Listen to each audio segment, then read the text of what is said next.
Welcome है एक नए लेक्चर इलेक्ट्रोस्टैट में, जहां पे हम लोग बात करेंगे इस इलेक्ट्रोस्टैट का लास्ट टॉपिक। चैप्टर बहुत बड़ा है, एक लास्ट छोटा सा टॉपिक बचा है विच इज कंडक्टर। याद कीजिए, शुरू में ही बात किया गया था कि जब तक इलेक्ट्रोस्टैट वाले क्वेश्चन में नहीं कुछ बोला जाए, अगर कोई बॉडी दिया है तो वो insulator that is non conducting consider करेंगे। हाँ, अगर अलग से बोला जाए तो हम कंडक्टर का बात करेंगे। वही जो लास्ट जो कंडक्टर हम लोग बात करेंगे उसी से रिलेटेड थोड़ा सा प्रॉपर्टी क्या क्या है उसके बारे में, कि इंसुलेटर से कंडक्टर किस तरह से अलग है, क्या बिहेवियर अलग है, उस कंडक्टर के बारे में पढ़ेंगे। अभी तक जितना भी पढ़ रहे थे वो सारा इंसुलेटर से रिलेटेड। एक पॉइंट शुरू में ही बात किए थे कि किसी भी कंडक्टर चाहे पॉजिटिव चार्ज दीजिए चाहे नेगेटिव, मैटर चाहे जितना भी भरा हो, ये चार्ज हमेशा इसके आउटर सरफेस पर हो। Charge on a conductor. एक और चीज ध्यान दीजिएगा कि ये जो चार्ज ऑन अ कंडक्टर जो हम लोग बात करने का कोशिश कर रहे हैं वो इलेक्ट्रोस्टैटिक कंडीशन में। इलेक्ट्रोस्टैट मतलब चार्ज के रेस्ट में रहने का कंडीशन, कि अगर किसी कंडक्टर पे अंदर चार्ज दीजिएगा तो अंदर भी रहेगा, लेकिन इलेक्ट्रोस्टैटिक कंडीशन में चार्ज मूव करेगा।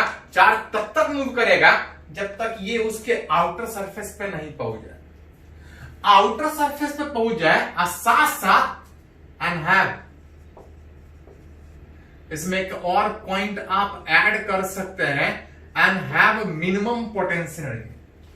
चार्ज एक दूसरे से दूर रहेगा, सिस्टम का एनर्जी कम से कम, जितना एनर्जी कम होगा इक्विलिब्रियम उतना अच्छा होगा, उतना इक्विलिब्रियम स्टेबल हो।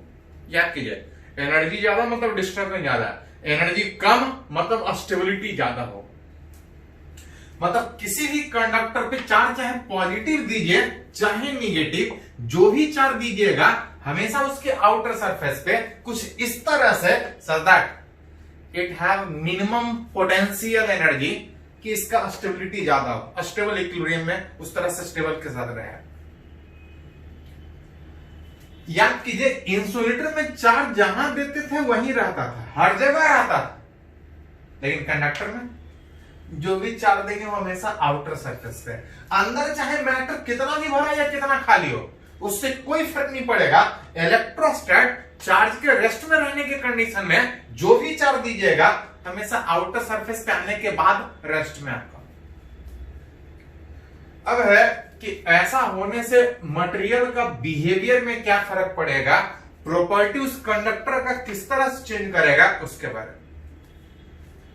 चार्ज जो भी है आउटर सरफेस पे होने के कारण किसी कंडक्टर के अंदर अगर इलेक्ट्रिक फील्ड का बात कीजिएगा तो किसी भी कंडक्टर के अंदर इलेक्ट्रिक फील्ड हमेशा जीरो हो। अगर इलेक्ट्रिक फील्ड जीरो नहीं हुआ तो चार्ज पे फोर्स लगेगा, और जैसी चार्ज पे फोर्स लगा ये चार्ज मूव करेगा, और तब तक इसके आउटर सरफेस पर मूव करेगा जब तक कंडक्टर के अंदर इलेक्ट्रिक फील्ड कितना हो जाए। अंदर क्या चार्ज नहीं है तो हाँ रहेगा, लेकिन जहां जहां पॉजिटिव है वहां पे नेगेटिव होगा। नेट जो एक्स्ट्रा में पॉजिटिव है, जो एक्स्ट्रा में नेगेटिव है, उसके आउटर सरफेस पे होगा, और इस तरह से आउटर सरफेस पे होगा कि अंदर में हर एक पॉइंट पे इलेक्ट्रिक फील्ड जीरो। क्योंकि जहां इलेक्ट्रिक फील्ड हुआ तो चार्ज पे फोर्स लगेगा, चार्ज रेस्ट में नहीं, चार्ज मूव करेगा। चार्ज कंडक्टर पे तब तक मूव करेगा जब तक कंडक्टर के अंदर इलेक्ट्रिक फील्ड जीरो ना हो। मतलब दोनों एक ही चीज को बता रहे हैं कि किसी भी कंडक्टर पे जो भी चार्ज दीजिएगा कंडक्टर के आउटर सरफेस पे इस तरह से डिस्ट्रीब्यूट होगा कि अंदर के हर एक पॉइंट पे इलेक्ट्रिक फील्ड जीरो, क्योंकि तब तक फोर्स लगेगा तब तक चार्ज मूव करेगा। मूव करना तब बंद करेगा, इलेक्ट्रोस्टैटिक कंडीशन तब आएगा जब चार्ज आउटर सरफेस पे इस तरह से हो कि अंदर में हर एक पॉइंट पे इलेक्ट्रिक फील्ड कितना हो, जीरो। अंदर मतलब मटेरियल के अंदर। सरफेस पे चार्ज इस तरह से था कि मटेरियल के अंदर इलेक्ट्रिक फील्ड जीरो, अगर बाहर का बात कीजिएगा तो बाहर इलेक्ट्रिक फील्ड होगा, और जो बाहर इलेक्ट्रिक फील्ड होगा ये हमेशा सरफेस के परपेंडिकुलर होता है। कंडक्टर के अंदर 0, अब बाहर फील्ड होता है, लेकिन बाहर जो फील्ड होगा वो सरफेस के हमेशा परपेंडिकुलर क्यों? कुछ एंगल पे होना चाहिए। अगर इलेक्ट्रिक फील्ड कुछ एंगल पे हुआ तो इसका एक कंपोनेंट टेंजेंशियल डायरेक्शन में आएगा, और टेंजेंशियल में फील्ड आने के कारण उसके ऊपर फोर्स लगेगा, और फोर्स आने के कारण चार्ज मूव करेगा। सरफेस है, फोर्स उधर ही लग रहा है, चार्ज मूव करेगा, और जहां चार्ज मूव किया तो इलेक्ट्रोस्टैटिक कंडीशन सेटिस्फाई नहीं करेगा। मतलब किसी भी कंडक्टर में जो भी बात अभी कर रहे हैं वो इलेक्ट्रोस्टैटिक कंडीशन, चार्ज के रेस्ट में रहने का कंडीशन। किसी भी कंडक्टर में चार्ज के रेस्ट में रहने में अंदर के हर एक पॉइंट पे इलेक्ट्रिक फील्ड 0, चार्ज कुछ इस तरह से डेवलप होगा उसके सरफेस के कि अंदर में हर एक पॉइंट पे 0, अब बाहर में सरफेस के इलेक्ट्रिक फील्ड परपेंडिकुलर, इसका जो वैल्यू होता है वो sigma by epsilon not. Electric field surface के ठीक परपेंडिकुलर बाहर, अंदर में 0, अब बाहर में जो परपेंडिकुलर उसका वैल्यू कितना? Sigma by epsilon not. जहां पे sigma is surface charge density. Actually conductor में जो भी चार्ज है वो सरफेस पे, मतलब सरफेस एरिया पे डिस्ट्रीब्यूटेड हो।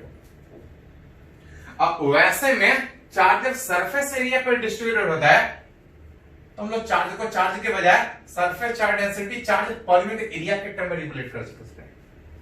और अगर चार्ज पर यूनिट एरिया के टर्म में है तो जो इलेक्ट्रिक फील्ड होगा वो सिग्मा बाय एप्सिलॉन नॉट होता है। इतना ही क्यों, कुछ और क्यों नहीं? तो अब चाहे तो इसको प्रूफ कर सकते हैं। मान लेते हैं इस तरह से कोई कंडक्टर जो भी चार्ज है इसके आउटर सरफेस पे अंदर के हर एक पॉइंट पे इलेक्ट्रिक फील्ड 0, बाहर में इलेक्ट्रिक फील्ड परपेंडिकुलर है, इलेक्ट्रिक फील्ड जो परपेंडिकुलर है निकालना चाह रहे हैं कितना। इसके लिए अगर इसके बीच अगर एक सिमिट्रिकल एक सिलिंड्रिकल गॉसियन सरफेस लें, consider a cylindrical Gaussian surface जिसका कुछ एरिया होगा, मान लेते हैं इसका एरिया अगर delta S, then from Gauss law इस क्लोज सरफेस पे, from Gauss law total electric flux which E dot ds is equal to, यहां पे याद कीजिए अलग अलग जगह एरिया का डायरेक्शन अलग अलग होने में कर्व सरफेस पे सीधा सीधा फ्लक्स नहीं निकाल पाता है। राइट वाला से अलग निकालेंगे, राइट वाला से अलग निकालेंगे, लेफ्ट वाला से अलग निकालेंगे ई डॉट ds, लेफ्ट वाला से अलग निकालेंगे, राइट वाला से अलग निकालेंगे, अब कर्व वाला से अलग निकालते। याद कीजिए थोड़ा सा,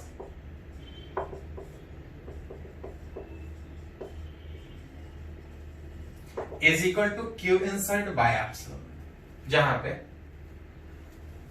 अंदर में इलेक्ट्रिक फील्ड 0 है, तो अंदर में फील्ड ही 0 है तो कितना भी एरिया कोई फ्लक्स नहीं पास करेगा। अंदर में 0 है तो इतना पोर्शन से फ्लक्स ही नहीं पास करेगा। बाहर में इलेक्ट्रिक फील्ड बाहर होने के कारण, एरिया परपेंडिकुलर होने के कारण इस कर्व से भी कोई फ्लक्स नहीं पास करेगा। अंदर में तो फ्लक्स था ही नहीं, बाहर में फील्ड है लेकिन एरिया वेक्टर कर्व सरफेस के परपेंडिकुलर में कोई फ्लक्स नहीं। मिला जुला के बच गया कि बाहर में इलेक्ट्रिक फील्ड जो परपेंडिकुलर हो कितना है, अगर हर जगह सेम छोटा सा सेगमेंट माने हर जगह सेम होगा E इंटू डेल्टा एस, दोनों के बीच जिधर फील्ड उधर ही एरिया, एंगल 0 डिग्री। और अगर इसके एक एरिया का चार्ज अगर सिग्मा है तो इतना एरिया वाला पोर्शन इस गॉसियन सरफेस के अंदर आएगा। एक एरिया का चार्ज सिग्मा, इतना वाला एरिया का चार्ज अंदर है, डिवाइड बाय एप्सिलॉन। बाकी सब हट गया था, cos 0 1 में डेल्टा एस हट जाएगा, इलेक्ट्रिक फील्ड जो आउटसाइड निकाल रहे थे सरफेस के परपेंडिकुलर आ रहा था, कितना आ रहा था? Sigma by epsilon not. ये कभी कभी +2 वाले एग्जाम में पूछा जाता है, डिराइव करना रहता है। हाँ, बाकी जगह सिंपल फॉर्मूला से हम लोग का काम चलेगा कि किसी भी कंडक्टर के ऊपर चार्ज इस तरह से आउटर सरफेस पर होगा कि अंदर के हर एक पॉइंट इलेक्ट्रिक फील्ड 0, बाहर में सरफेस के ठीक परपेंडिकुलर कितना? Sigma by epsilon. चलिए पहले इसको नोट कीजिए, तो कुछ और प्रॉपर्टी हम लोग बात करेंगे, इसको नोट कीजिए।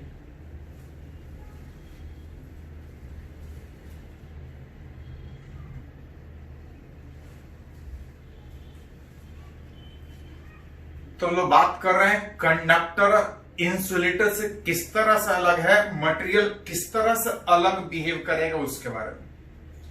अभी तक एक ही पॉइंट आया कि किसी भी कंडक्टर पे, चाहे कंडक्टर जैसा भी हो, अंदर चाहे मैटर कितना भी भरा है कोई फर्क नहीं पड़ेगा, जो भी चार्ज देंगे आउटर सरफेस पे होगा। आउटर सरफेस पे कुछ इस तरह से होगा कि अंदर के हर एक पॉइंट पे इलेक्ट्रिक फील्ड जीरो, और सरफेस के बाहर जो इलेक्ट्रिक फील्ड था वो ठीक परपेंडिकुलर। जो परपेंडिकुलर में इलेक्ट्रिक फील्ड था वो कितना था, सिग्मा बाय एप्सिलॉन नॉट। अब क्वेश्चन ये उठता है, क्या हर जगह सिग्मा सेम होगा कि अलग अलग होगा? तो अगर बॉडी सिमिट्रिकल है तब तो पहचानने में दिक्कत नहीं है कि जैसा यहां पे चार्ज होगा वैसे यहां पे हर जगह होगा। लेकिन अगर बॉडी सिमिट्रिकल नहीं है तो अलग अलग जगह अलग अलग चार्ज होगा। उस प्रोसेस में बोला जाता है कि जो surface charge per unit area उस कंडक्टर का बात कीजिएगा तो हर जगह सेम होने के बजाय it is inversely proportional to radius of curvature.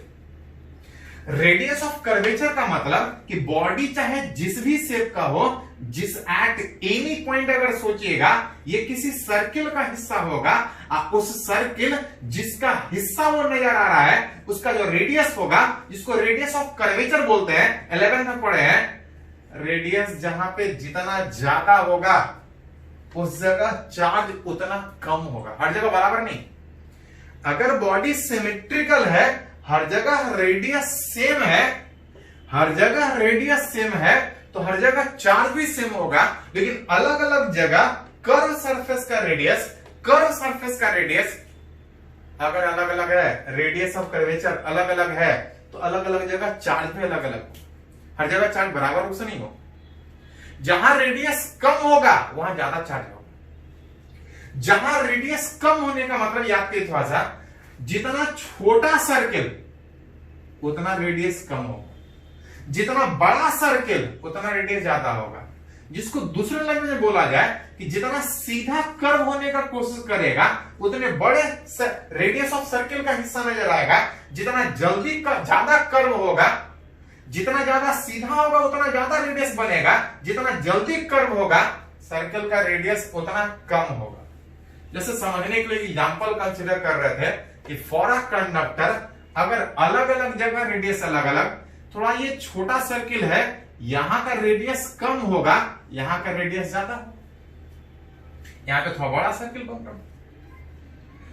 As from figure आप देख सकते हैं, फ्रॉम फिगर इस दो जगह पे अगर बात कीजिए, अगर ये पॉइंट 1 अगर ये पॉइंट 2, तो अंदर में तो हर एक पॉइंट पे 0 होगा, लेकिन जब बाहर में बात कीजिएगा तो इस रेडियस R1 का वैल्यू ज्यादा है।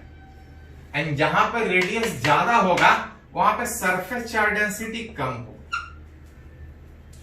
और जहां पे सरफेस चार्ज डेंसिटी कम है वहां पे इलेक्ट्रिक फील्ड कम होगा। विच इज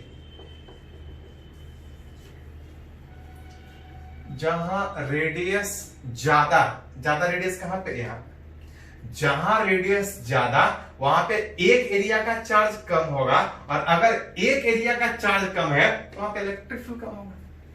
मतलब सरफेस के बाहर परपेंडिकुलर होता है लेकिन हर जगह सेम नहीं। हाँ, हर जगह सेम होगा अगर हर जगह सरफेस एक ही जैसा है। अलग अलग जगह रेडियस अलग अलग, जिसमें जहां पे रेडियस ज्यादा उसके बाहर का इलेक्ट्रिक फील्ड कम, और जहां रेडियस कम उसके बाहर का इलेक्ट्रिक फील्ड ज्यादा। यहाँ पे अलग अलग जगह पे इलेक्ट्रिक फील्ड कुछ इस तरह से निकाल सकते हैं, कहां पे ज्यादा कहां पे कम।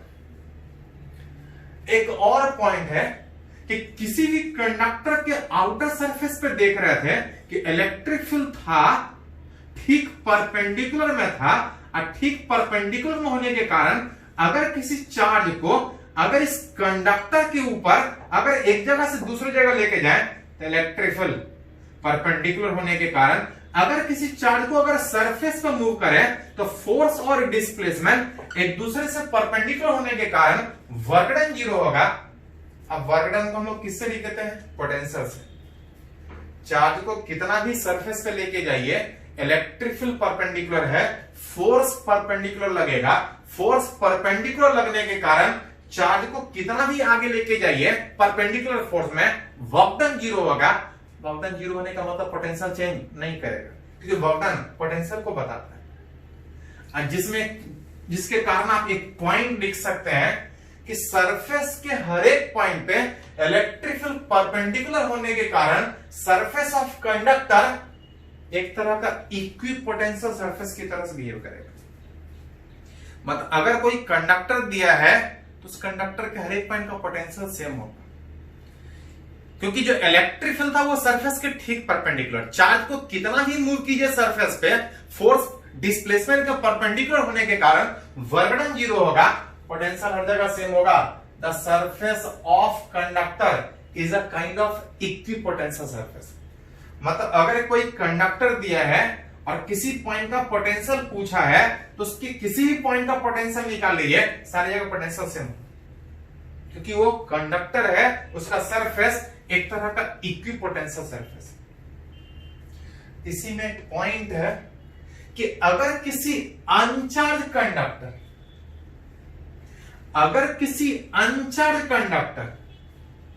अनचार्ज मतलब कोई चार्ज नहीं, तो क्या कोई चार्ज नहीं तो इलेक्ट्रॉन प्रोटॉन भी नहीं है? तो ऐसा तो नहीं, ये मैटर है, इसमें ये बॉडी है, इसमें चार्ज नहीं है।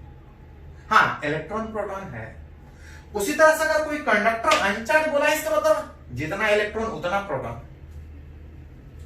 इलेक्ट्रॉन एक्स्ट्रा में होगा तो नेगेटिव चार्ज, प्रोटॉन एक्स्ट्रा में होगा तो पॉजिटिव चार्ज। अगर कोई कंडक्टर अनचार्ज है, इसका मतलब जितना इलेक्ट्रॉन उतना प्रोटॉन, हर जगह चार्ज बराबर रूप से डिस्ट्रीब्यूटेड है, मैटर में अंदर हर जगह। एक्स्ट्रा देंगे तो वो सीधा आउटर सरफेस पे चला जाएगा।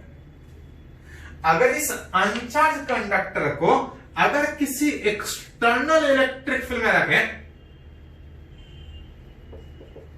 कहां रखने का बात है? एक्सटर्नल, बाहर दूसरे के फील्ड में। जब इस अनचार्ज कंडक्टर को दूसरे के इलेक्ट्रिक फील्ड में रखिएगा तो जैसी फील्ड में रखिएगा उस एक्सटर्नल इलेक्ट्रिक फील्ड के कारण इसके ऊपर एक फोर्स लगना स्टार्ट होगा। उस फोर्स के कारण जितना भी निगेटिव चार्ज है वो इलेक्ट्रिक फील्ड के ठीक अपोजिट में मूव करना चालू करेगा, और जितना भी इलेक्ट्रॉन है इलेक्ट्रिक फील्ड के ठीक अपोजिट में मूव करने के कारण इलेक्ट्रिक फील्ड के अपोजिट वाला साइड, ये वाला साइड, इसके आउटर सरफेस पे एक नेगेटिव चार्ज, और जितना इधर इलेक्ट्रॉन शिफ्ट किया है उतना इलेक्ट्रॉन का शॉर्टेज होगा, मतलब इधर एक पॉजिटिव चार्ज, जिसको सीधा सीधा बोलते हैं कि कुछ पॉजिटिव चार्ज इलेक्ट्रिक फील्ड के डायरेक्शन में मूव करेगा और कुछ नेगेटिव चार्ज उसके ठीक opposite. Actually positive charge move नहीं करता है, नेगेटिव चार्ज के मूव करने के कारण जितना इधर नेगेटिव चार्ज डेवलप हुआ उतना इधर शॉर्टेज ऑफ इलेक्ट्रॉन के कारण उतना ही पॉजिटिव चार्ज डेवलप हुआ। मतलब कोई कंडक्टर जो पहले से अनचार्ज था, जैसे एक्सटर्नल इलेक्ट्रिक फील्ड में रखे हैं, उस इलेक्ट्रिक फील्ड के फोर्स के कारण इसके सरफेसेस पे अपने आप equal and opposite charge are induced on its outer surface. Equal and opposite इसके आउटर सरफेस पे डेवलप होगा। जैसे चार्ज डेवलप होगा, इसका तो फील्ड था ही था, अब इसका भी फील्ड होगा, क्योंकि चार्ज है, जहां कहीं भी चार्ज होगा तो आसपास वो फील्ड क्रिएट करेगा। इस अनचार्ज कंडक्टर को फील्ड में रख रहे थे, चार्ज अपने आप डेवलप कर रहा था, जिसको हम लोग बोलते हैं कि चार्ज इंड्यूस हुआ है, अपने आप डेवलप हुआ, दिए नहीं है, डेवलप हुआ। उसके कारण पॉजिटिव वाला अपने से दूर एक इलेक्ट्रिक फील्ड, कौन सा इलेक्ट्रिक फील्ड? तो ये चार्ज इंड्यूस हुआ था, ये चार्ज इंड्यूस हुआ था, ये चार्ज इंड्यूस हुआ था। ये जो इंड्यूस चार्ज है ये उल्टा में एक इलेक्ट्रिक फील्ड क्रिएट करेगा, और ये तब तक इलेक्ट्रिक फील्ड क्रिएट करेगा, या बोल सकते हैं कि ये चार्ज तब तक डेवलप होगा जब तक एट इक्विलिब्रियम पढ़े हैं कि किसी भी कंडक्टर के अंदर नेट इलेक्ट्रिक फील्ड किसके कारण हो रहा है? तो नेट इलेक्ट्रिक फील्ड का बात कीजिएगा तो एक एक्सटर्नल भी था, फील्ड में रखे तो बाहर का फील्ड अंदर भी था, और साथ साथ बाहर का फील्ड अंदर में होने के कारण जो फोर्स लग रहा था, उसके कारण जो चार्ज डेवलप हो रहा था, उसके अपोजिट में एक और इलेक्ट्रिक फील्ड डेवलप हो रहा था। कुछ इस तरह से डेवलप होगा कि नेट इलेक्ट्रिक फील्ड कितना पढ़े हैं कि किसी भी कंडक्टर में इलेक्ट्रोस्टैटिक कंडीशन, चार्ज तब तक मूव करेगा जब तक नेट इलेक्ट्रिक फील्ड जीरो नहीं हो जाए। नेट इलेक्ट्रिक फील्ड जीरो होने का मतलब उस कंडक्टर के अंदर जो इंड्यूस इलेक्ट्रिक फील्ड होगा इट इज इक्वल टू, तो थोड़ा ध्यान दे सकते हैं इस तरह से। इससे रिलेटेड एक न्यूमेरिकल पहले बात करते तो थोड़ा और क्लियर होगा। पहले इसको नोट कीजिए, एक न्यूमेरिकल बात करते हैं इसके ऊपर।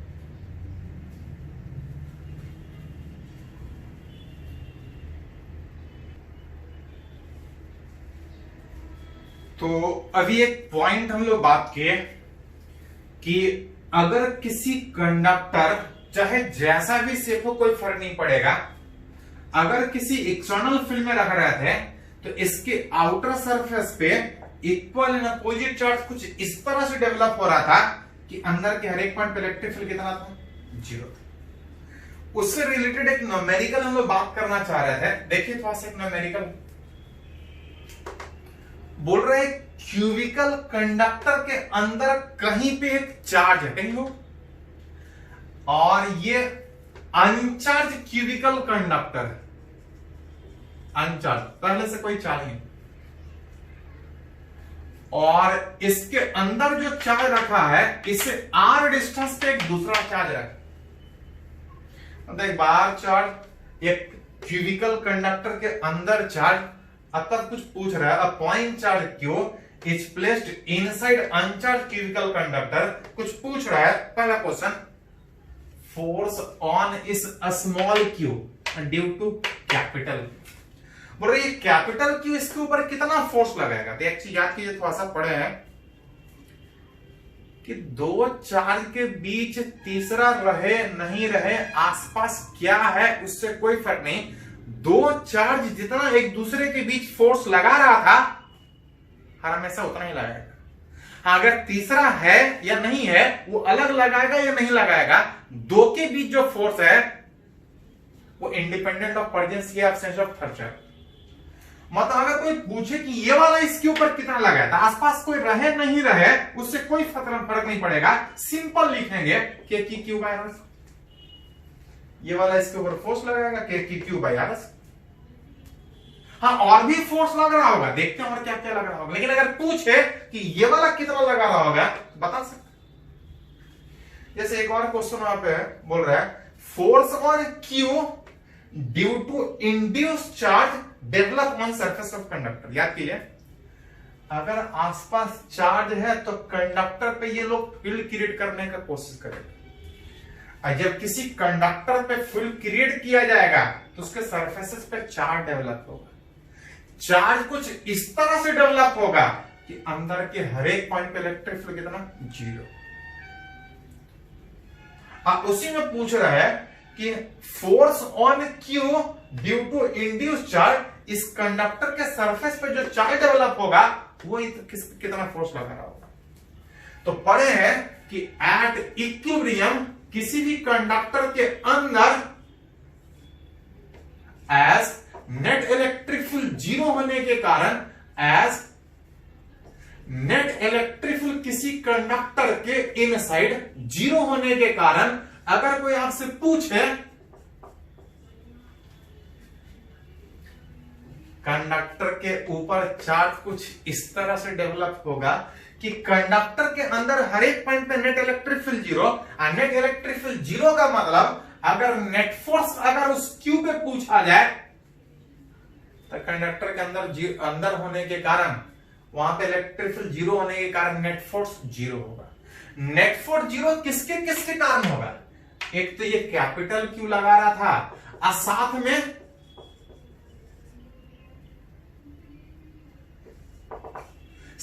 में इस सरफेस पे जो चार्ज डेवलप होगा वो भी फील्ड क्रिएट करेगा।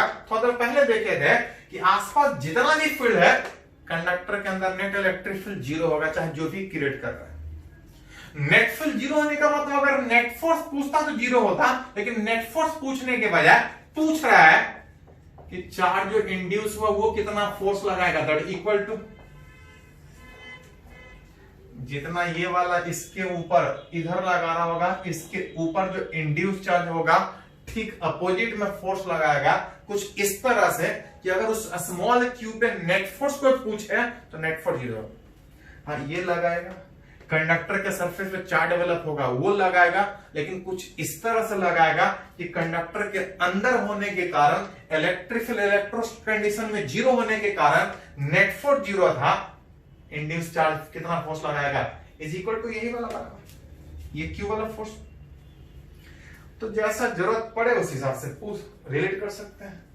एक थोड़ा सा पॉइंट है कि कहीं भी इलेक्ट्रिक फील्ड होता है उसको हम लोग इलेक्ट्रिक लाइंस में दिखाते थे। जहां फील्ड होता था वहां लाइंस होता था, जहां फील्ड नहीं होता था वहां लाइंस नहीं होगा। कंडक्टर में क्या था कि कंडक्टर के अंदर हर एक पॉइंट पे इलेक्ट्रिक फील्ड इलेक्ट्रोस्टैटिक कंडीशन में 0 है, और किसी भी कंडक्टर के अंदर इलेक्ट्रिक फील्ड 0 होने का मतलब अंदर में कोई लाइंस नहीं, there is no electric lines of force inside a conductor and outside the surface.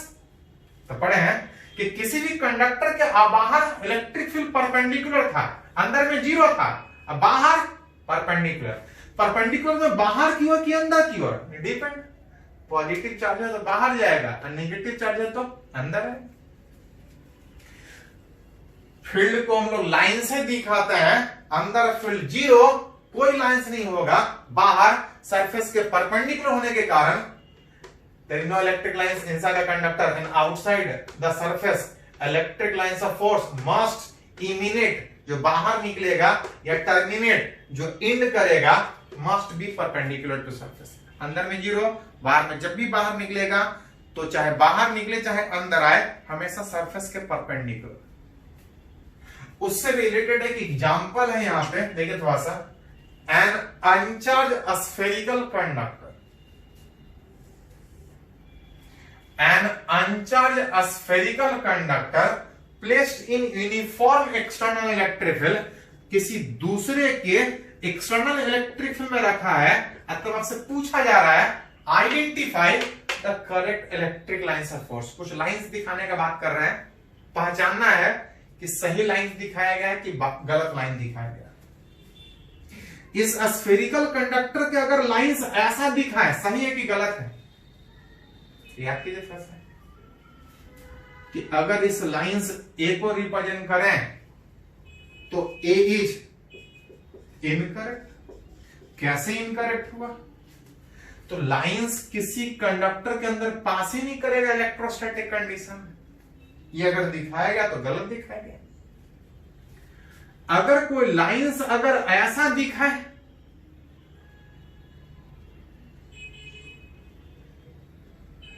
अब तो सही है बी वाला, तो बी वाला अगर बात कीजिएगा तो अभी भी ये इनकरेक्ट है। अंदर लाइंस नहीं होना चाहिए तो नहीं है, लेकिन ये भी याद कीजिए कि जब सरफेस के बाहर निकलेगा तो ठीक कैसा होना चाहिए? परपेंडिकुलर होना चाहिए। अगर कोई लाइन इसके सेंटर से पास करता हुआ दिख रहा है तो अंदर में दिखाइएगा तो गलत। अगर ऐसा लाइन से दिखाया जाए तो सी वाला करेक्ट होगा। करेक्ट कैसे? अंदर में लाइन से नहीं होना चाहिए, नहीं है, बाहर अगर निकल रहा है या इन कर रहा है तो सरफेस के ठीक परपेंडिकुलर। याद कीजिए, अगर कोई लाइन अगर किसी स्फीयर के सेंटर से पास करेगा तो वो सरफेस के ठीक परपेंडिकुलर होता है, मतलब ये वाला लाइन सही दिखाया गया है। अगर कोई लाइन अगर इस तरह से अगर दिखाया जाए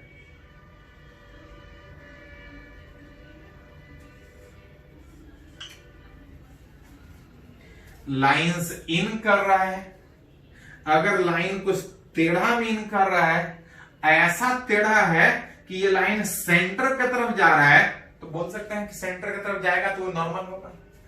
बाहर निकल रहा है, सरफेस के ठीक परपेंडिकुलर बाहर निकल रहा है, मतलब इस लाइंस को आप बोल सकते हैं कि ये करेक्ट है।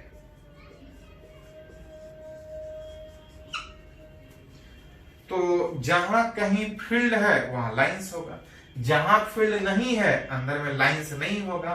बाहर सरफेस के ठीक परपेंडिकुलर, ये सही है, परपेंडिकुलर है, ये वाला सही नहीं था, परपेंडिकुलर नहीं था, ये वाला गलत है, अंदर में लाइंस होना नहीं चाहिए, लाइंस दिखाया गया।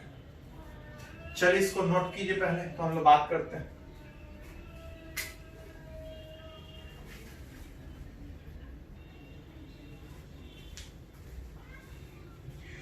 तो हम लोग बात कर रहे हैं कि कंडक्टर इंसुलेटर से किस तरह से अलग अलग बिहेव कर रहा है। उसी पे एक और अगर पॉइंट अगर बात करें कि किसी कंडक्टिंग स्फेरिकल सेल को, किसी conducting thick spherical shell, thick मतलब कुछ थिकनेस, एक थिक कंडक्टिंग स्फेरिकल सेल को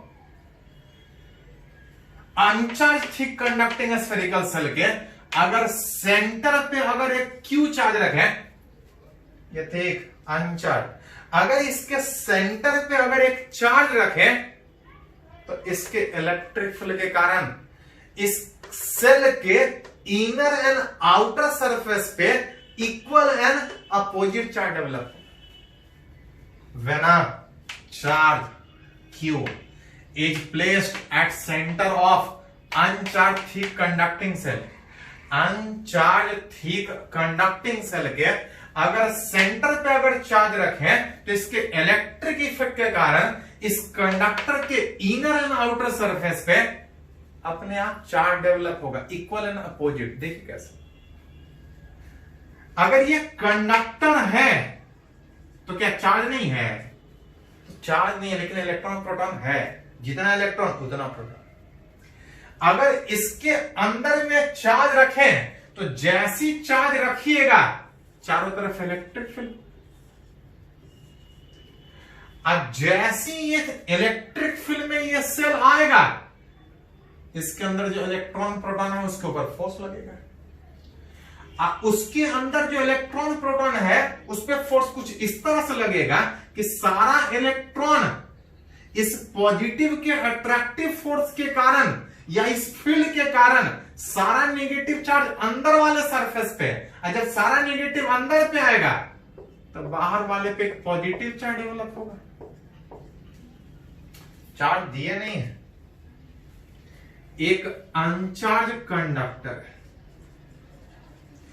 एक अनचार्ज कंडक्टर के सेंटर पे चार्ज रख रहा है, जैसी चार्ज रखेंगे उसके इलेक्ट्रिक फील्ड के फोर्स के कारण सारा नेगेटिव चार्ज नजदीक आएगा, इसके इनर सरफेस पे एक नेगेटिव चार्ज डेवलप होगा।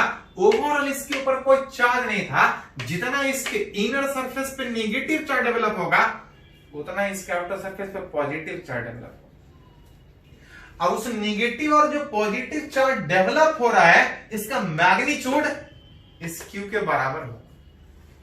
अब चाहे तो प्रूफ करके दिखा सकते कि जैसे सेंटर पे चार्ज रखें, फील्ड के कारण इनर या आउटर सरफेस पे जो चार्ज डेवलप हुआ, चार्ज किसी कंडक्टर के अंदर इस तरह से डेवलप होता है कि कंडक्टर के हर एक पॉइंट पे इलेक्ट्रिक फील्ड 0 होगा।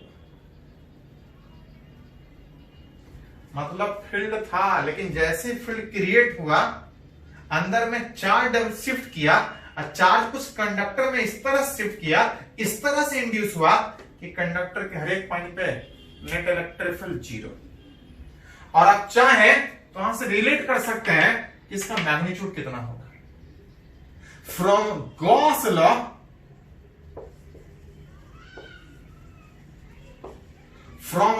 लॉ, अगर इसके अंदर एक स्फेरिकल अगर गॉसियन सरफेस कंसीडर करें, from Gauss law over spherical Gaussian surface,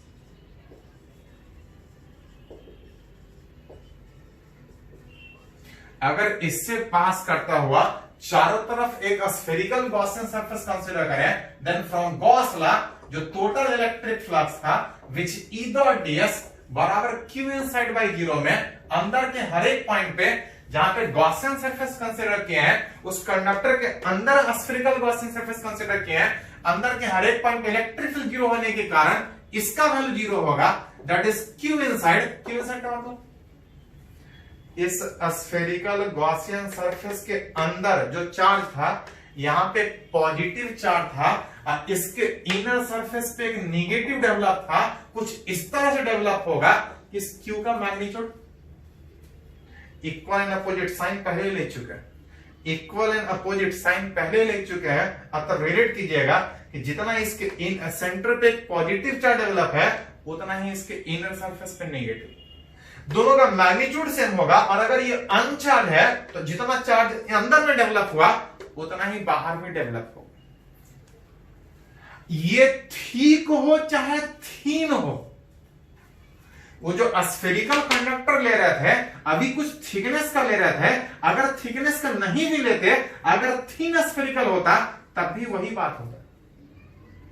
क्योंकि कंडक्टर चाहे कितना भी पतला हो, चार्ज हमेशा आउटर सरफेस पर होने के कारण कंडक्टर में हमेशा दो सरफेस होते हैं, एक सरफेस कभी नहीं होता, चाहे थिकनेस कितना भी कम। कंडक्टर का थिकनेस ज्यादा था या थिकनेस कम भी था उससे कोई फर्क नहीं पड़ेगा, चार्ज दीजिएगा, ये ठीक था। फॉर अगर थीन स्फेरिकल सेल अगर रहता, नॉट, अगर फॉर थीन स्फेरिकल सेल अगर बात कर दें तब भी वही होता है कि एक थीन स्फेरिकल सेल के अगर सेंटर पे चार्ज रखते विच इज क्यू, अगर ये अनचार्ज है उससे कोई फर्क नहीं पड़ेगा, जैसे इसके सेंटर पे रखिएगा इसके इनर सरफेस पे अपने आप एक नेगेटिव चार्ज डेवलप होगा और जितना इसके इनर पे नेगेटिव डेवलप हो रहा है, थिकनेस चाहे कितना भी कम हो उतना ही इसके आउटर सरफेस पे भी डेवलप। फॉर थीन हो या थिक कोई फर्क नहीं, हमेशा दो सरफेस कंसिडर करें। जितना अंदर सेंटर पे रखा होगा इनर सरफेस पे equal and opposite charge develop हो। अगर ये चार्ज सेंटर पर रखा था, अगर चार्ज सेंटर पर रखा था, इसमें थोड़ा सा अभी जगह कम है, ऐसे रहने दे। चार्ज सेंटर पर था, इक्वल एंड अपोजिट में इनर सरफेस पे एक नेगेटिव आ रहा था, उतना ही आउटर सरफेस पे पॉजिटिव, आउटर सरफेस पे पॉजिटिव। लेकिन ये तब है जब ये अनचार्ज, चार्ज रहेगा तब भी रिलेट करेगा। पहले इसको थोड़ा सा नोट कीजिए, जगह कम है, मैं इसको लिखे बता।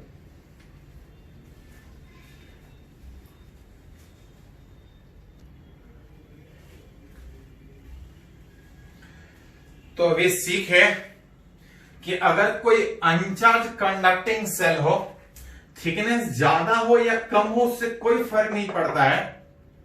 अगर इसके सेंटर पे चार्ज रखा है तो इसके इनर सरफेस पे इक्वल एंड अपोजिट में चार्ज डेवलप होगा, और अगर ये अनचार्ज है तो जितना इसके इनर पे डेवलप होगा उतना ही इसके आउटर पे डेवलप होगा। थिकनेस ज्यादा है कम हो उससे कोई फर्क नहीं पड़ेगा। अभी जो हम लोग बात की वो अनचार्ज में बात की, अगर चार्ज पहले से इसके ऊपर रहे तो चलिए इसको कुछ एग्जांपल से ही देख लेते हैं। बोल रहा find the charge on inner and outer surface of each conducting cell. Conducting cell दिखाया है, कुछ चार्ज भी रखा है। मान लेते हैं कि एक स्फेरिकल कंडक्टिंग सेल जिसका कुछ रेडियस है, इसके ऊपर का चार्ज -2q, इसके सेंटर पे q चार्ज है। अभी जो थोड़ा पहले बात की तो उसमें ये अनचार्ज है, अभी चार्ज मान के चल रहा है। तब आपसे पूछा जा रहा है कि चार्ज अंदर में होगा बाहर में होगा, अंदर कितना बाहर कितना, इनर एंड आउटर सरफेस। अगर एक से ज्यादा कंडक्टिंग सेल है तो एक अंदर बाहर कितना चार्ज होगा, चार्ज किस तरह से डिस्ट्रीब्यूट होगा उसको रिप्रेजेंट करने के लिए। जब भी इस तरह का इफेक्ट अगर कंसीडर हो तो ध्यान दीजिए, किसी कंडक्टर पे आउटर पे कितना चार्ज है उससे अंदर कोई इफेक्ट नहीं होगा। अंदर में जो इफेक्ट होगा वो अंदर वाले चार्ज के कारण। जब भी चार्ज डिस्ट्रीब्यूशन दिखाना हो, बाहर का इफेक्ट अंदर में 0 होगा। याद कीजिए पढ़े थे कि किसी सेल चार्ज जितना भी बाहर है, अंदर में इलेक्ट्रिक फील्ड कितना होता है, 0। जब भी चार्ज का डिस्ट्रीब्यूशन दिखाना हो कि अंदर बाहर कितना है, तो बाहर का इफेक्ट अंदर नहीं होगा, अंदर का इफेक्ट अंदर होने में, एक करके डिस्ट्रीब्यूशन दिखाने में हमेशा सेंटर से स्टार्ट कीजिए। जैसे यहां पूछ रहा है कि कितना चार्ज अंदर कितना बाहर, तो स्टार्ट सेंटर से करेंगे। सेंटर पे चार्ज पहले से है, उस सेंटर पे पहले से चार्ज होने के कारण अगर इसके ऊपर कोई चार्ज नहीं भी होता, इसके इलेक्ट्रिक फील्ड के कारण इसके इनर सरफेस पे अपने आप एक नेगेटिव चार्ज आ जाता। डिस्ट्रीब्यूशन हमेशा अंदर से दिखाएंगे, क्योंकि बाहर का इफेक्ट अंदर में नहीं होगा। जो भी इफेक्ट होगा अंदर का बाहर में होगा, बाहर का इफेक्ट अंदर में नहीं होगा। अगर इसके ऊपर प्लस क्यू था तो उसके इलेक्ट्रिक फील्ड के कारण इसके ऊपर माइनस क्यू। अगर ये प्लस क्यू नहीं रहता तो पड़े, अगर ये नहीं रहता तो ये अकेला रहता, और किसी अकेले वाले कंडक्टर पे जो भी चार्ज है वो कहां रहेगा, आउटर सरफेस पे। अकेला रहता तो जो भी चार्ज होता था आउटर सरफेस पे, लेकिन सेंटर पे चार्ज रहने के कारण, इस पॉजिटिव नेचर के कारण कुछ नेगेटिव अंदर में शिफ्ट हुआ, कांटेक्ट नहीं है वही रहेगा, इक्वल एंड अपोजिट इनर पे डेवलप होगा, लेकिन टोटल -2q था। अब -2q में अंदर अगर -q था तो बाहर भी -q, क्योंकि टोटल चार्ज कितना होना है, -2q होना है। रख रहे हम बगल में, टच नहीं कर रहे, बगल में रहने से डिस्ट्रीब्यूशन पे फर्क पड़ेगा, टोटल चार्ज पे कोई फर्क नहीं पड़ेगा। चार्ज पे तब तक नहीं फर्क पड़ेगा जब तक हम फिजिकली कांटेक्ट में नहीं है। बाहर का इफेक्ट अंदर नहीं होगा, लेकिन अंदर का इफेक्ट बाहर होने में equal and opposite charge develop होगा, और टोटल -2q में अगर अंदर -q था तो बचा हुआ चार्ज -q इसके सरफेस। जैसे एक और एग्जांपल बात करते हैं कि ऐसा एक नहीं, 2 सेल, और इसके ऊपर -2q, इसके ऊपर +3q। ऐसा एक नहीं, 2 कंडक्टर है, तब पूछा जा रहा है कि ईच कंडक्टिंग सेल के चार्ज अंदर बाहर कितना होगा, चार्ज डिस्ट्रीब्यूशन दिखाना है। बाहर का इफेक्ट अंदर नहीं होता, इसलिए स्टार्ट हमेशा अंदर से, स्टार्ट हमेशा अंदर से में सेंटर से। सेंटर पे पिछले बार चार्ज था, इस पे कोई चार्ज नहीं है। सेंटर पे कोई चार्ज नहीं होने के कारण ये एक अकेला कंडक्टर अंदर में बिहेव करेगा, इसका इफेक्ट अंदर में नहीं होगा क्योंकि अंदर में इलेक्ट्रिक फील्ड 0 होता है। इस अकेले में जो भी चार्ज होगा उसके आउटर सरफेस पे होगा, अकेला वाला कंडक्टर। इसका इफेक्ट यहां नहीं है, लेकिन इसका इफेक्ट यहां होगा, अंदर वाले चार्ज का बाहर में फील्ड होगा, क्योंकि बाहर वाले पॉइंट के लिए पॉइंट चार्ज की तरह से बिहेव करेगा। अंदर में कोई चार्ज नहीं, लेकिन इसके आउटर सरफेस में -2q होने के कारण, इसके इलेक्ट्रिक फील्ड के कारण facing will carry always equal and opposite charge. Charge रखिएगा, अपने आप इक्वल एंड अपोजिट डेवलप होगा। मतलब इसके आउटर पे जो -2q है उसके कारण इसके इनर पे +2q होगा, और टोटल 3q में अगर अंदर 2q है तो बाहर +q होगा। चार्ज डिस्ट्रीब्यूशन दिखाना है, स्टार्ट हमेशा सेंटर से। जिस एक और एग्जांपल बात करते हैं, इस बार सेंटर पे चार्ज है और ऐसा 2 सेल। मान लेते हैं इसके ऊपर कोई चार्ज नहीं, इसके ऊपर -2q चार्ज। 2 स्फेरिकल सेल के सेंटर पे एक चार्ज रखा है, अब तब डिस्ट्रीब्यूशन में दिखाना है कि हर एक सेल के अंदर बाहर कितना है। बाहर का इफेक्ट अंदर में नहीं होगा, स्टार्ट सेंटर से करेंगे, अंदर का इफेक्ट बाहर होगा। स्टार्ट सेंटर से करेंगे, छोटा सा चार्ज वहीं पे रहेगा। इसके चारों तरफ जो कंडक्टिंग सेल है, इसके इलेक्ट्रिकल इफेक्ट के कारण equal and opposite facing will carry equal and opposite. पिछला वाला केस में पॉइंट एक सीखे थे। चार्ज नहीं, इसका मतलब ये थोड़ी है कि इलेक्ट्रॉन प्रोटॉन नहीं, इसके इलेक्ट्रिकल इफेक्ट के कारण जितना भी इस कंडक्टर का इलेक्ट्रॉन था नजदीक आना चाहेगा, -q अंदर, और टोटल 0 होने में अगर अंदर -q तो बाहर कितना, कांटेक्ट में नहीं आ रहा है, बस नजदीक में है, इसके इलेक्ट्रिक फील्ड में है, और इसके इलेक्ट्रिक फील्ड होने के कारण चार्ज डेवलप हो रहा है। अगर इसके बाहर एक और कंडक्टर है तो ध्यान दीजिएगा, यहां पे एक पॉइंट आप बोल सकते हैं कि अंदर का इफेक्ट अंदर होता है, अब बाहर का इफेक्ट बाहर होता है। जैसे याद कीजिए, जैसे यहां पे जब आप आगे बढ़ते हैं तो बाहर वाले पॉइंट के लिए यह सब कैसा बिहेव करेगा, सब पॉइंट चार्ज, और उस पॉइंट चार्ज के बिहेव करने के कारण ये एक माइनस ये एक प्लस दोनों एक दूसरे से कैंसिल हो जाएगा, क्योंकि दोनों पॉइंट चार्ज की तरह से बिहेव करेगा जब बाहर वाले पॉइंट पे सोचेगा। तो इस दोनों का इफेक्ट कैंसिल होगा और जो भी इफेक्ट होगा यहां पे वो खाली इसके कारण, मतलब इसमें बोल सकते हैं कि अंदर का इफेक्ट अंदर, अब बाहर का इफेक्ट बाहर।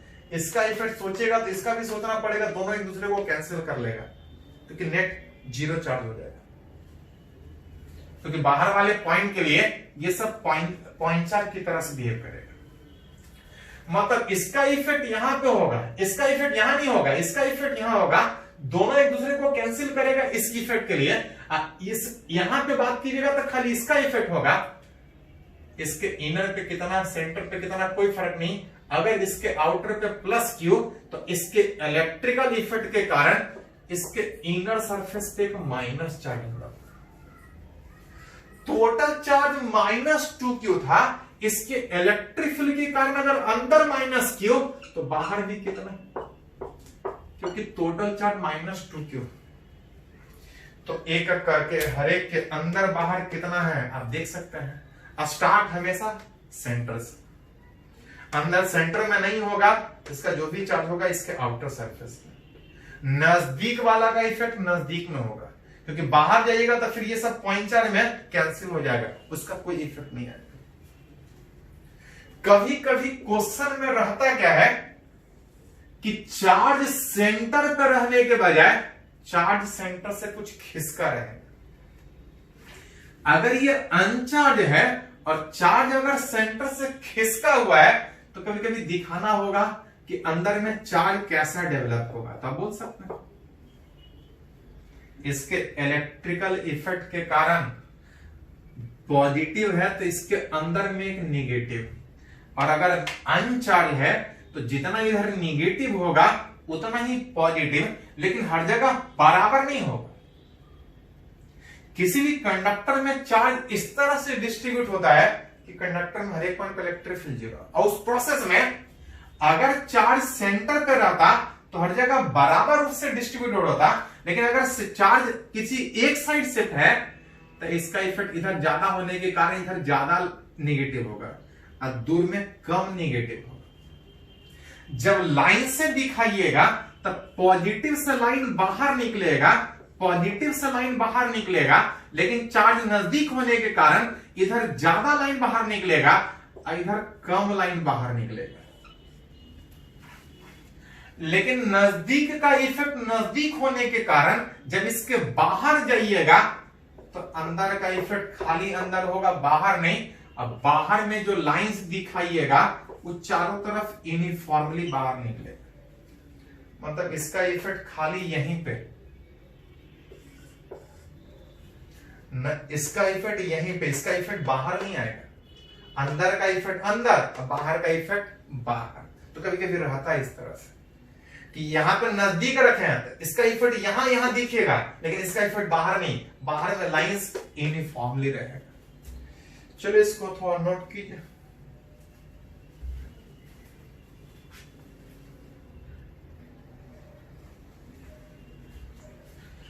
तो अभी जो प्रॉपर्टी हम लोग बात किए कि अगर एक से ज्यादा स्फेरिकल कंडक्टर होगा तो हर एक के अंदर बाहर चार्ज किस तरह से डिस्ट्रीब्यूट करेंगे। स्टार्ट सेंटर से करना था, एक करके बाहर जाना था। नजदीक का इफेक्ट नजदीक में और दूर का इफेक्ट दूर में। इस पे एक आईआईटी में क्वेश्चन भी पूछा था 2009 में, थोड़ा सा देखते हैं, रिलेट करते हैं इसको।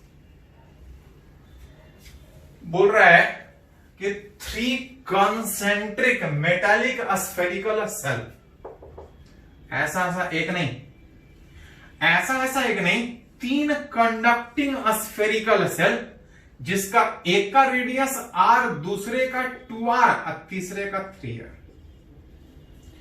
एक पे चार्ज Q1, एक पे चार्ज Q2, एक पे चार्ज Q3।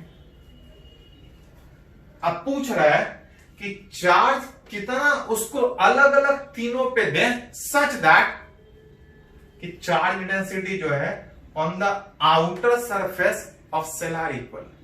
बोल रहा है चार्ज कितना अलग अलग दें कि इसके आउटर सरफेस पे जो चार्ज डेंसिटी है गिवन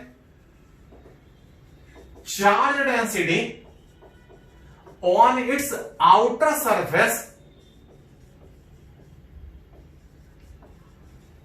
आउटर मतलब याद की थोड़ा सा कि जब चार्ज देंगे तो हर एक के अंदर बाहर नहीं हो सकता, कुछ अंदर भी चला जाए बाहर कुछ भी चार्ज नहीं। जब चार्ज कंडक्टर में डिस्ट्रीब्यूशन दिखाते हैं एक दूसरे के नजदीक होने के कारण, एक दूसरे के इलेक्ट्रिक फील्ड में होने के कारण कुछ चार्ज अंदर भी होगा कुछ बाहर ही होगा। और जो बोला है वो कहां पे बोला है? On the outer surface.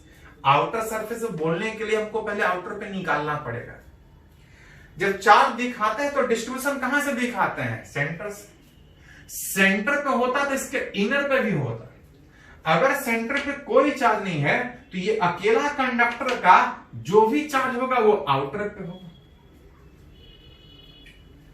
इसके इलेक्ट्रिकल फील्ड में इसके होने के कारण अगर यहां प्लस Q1 है तो facing will carry equal and opposite में इसके इनर पे माइनस Q1, और अगर इसके इनर पे माइनस Q1 तो आउटर पे कितना? क्योंकि टोटल चार्ज Q2 है, आप कांटेक्ट में नहीं रख रहे। इसके नजदीक होने के कारण चार्ज के डिस्ट्रीब्यूशन पे फर्क पड़ रहा है, कुछ अंदर और कुछ बाहर हो रहा है, लेकिन टोटल चार्ज चेंज नहीं करेगा तब तक जब तक हम फिजिकली किसी दूसरे के साथ कांटेक्ट में रहते। इसका इफेक्ट यहां पे था जिसके कारण अगर अंदर में माइनस Q1 तो बाहर में प्लस Q1 प्लस Q2 कि Q1 कट जाए और टोटल चार्ज Q2 ही रहे जितना उसको दिया गया। अब वही हमसे पूछा है कि चार्ज कितना दिया जाए। नजदीक का नजदीक में इफेक्ट है, इसके आउटर के कारण इसके इनर पे Q1 प्लस Q2 और जिसके कारण इसके आउटर पे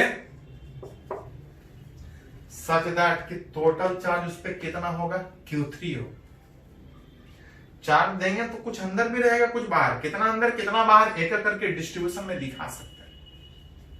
अब आपसे पूछा है कि चार्ज कितना अलग अलग तीनों को दें कि तीनों का इनर नहीं, तीनों का टोटल नहीं, तीनों के outer surface given charge density on outer surface, पहले का भी होगा दूसरे का भी होगा तीसरे का होगा, सारे का क्या है? सेम। मान लेते हैं सारे का सेम कुछ सिग्मा। पहले का चार्ज डेंसिटी का बात कीजिएगा तो आउटर सरफेस पे Q1 बाई 4πr²। दूसरे के आउटर सरफेस पे बात कीजिएगा तो चार्ज दिए Q2 थे लेकिन कुछ अंदर कुछ बाहर में, आउटर पे कितना? Q1 plus Q2। Charge density कितना? तो चार्ज बाय एरिया स्क्वायर है 4π2r²। तीसरे के आउटर सरफेस का चार्ज डेंसिटी तो charge Q1 plus Q2 plus Q3 by 4π3r²। सब जगह सेम था, मान ले रहे हैं सिग्मा। यहां से क्रॉस मल्टीप्लाई कीजिएगा देन Q1 बराबर 4πr² sigma. Q1 plus Q2 बराबर कितना? तो 4 गुना 4 16πr² सिग्मा। Q1 पता है, यहां से सोल्व कीजिएगा तो Q2 निकल जाएगा, घटा दीजिए थोड़ा सा, 12πr² sigma. And Q1 plus Q2 plus Q3 कितना? इसका वैल्यू इसे क्रॉस मल्टीप्लाई कीजिएगा तो 9 और 4 36πr² सिग्मा, जिसमें से Q3 निकाले तो घटाना पड़ेगा। Q1 प्लस Q2 कटने के बाद यह आ जाएगा 20πr² सिग्मा। तीनों पे चार्ज एक रिलेशन में निकल गया। हमसे रेशियो पूछा है, hence ratio of their charge, ratio of अगर देयर चार्ज का बात करें that is Q1 is to Q2 is to Q3 is equal to, इसका था 4πr² सिग्मा। इसका था 12 पाई आर स्क्वायर सिग्मा, इसका था 20 पाई आर स्क्वायर सिग्मा। देखते थोड़ा सा कुछ कैंसिल हो रहा है क्या सारे में? 4 pi R square sigma cancel out, 1:3:4 1:3:5 ratio में दे तो चार्ज कुछ इनर और कुछ आउटर पे होगा। अब कुछ इस तरह से इनर आउटर पे होगा कि आउटर सरफेस का charge density, charge per unit area तीनों पे सेम। तो जितना पूछा जाए उतना सोच सकते हैं। चलो इसको नोट करो पहले।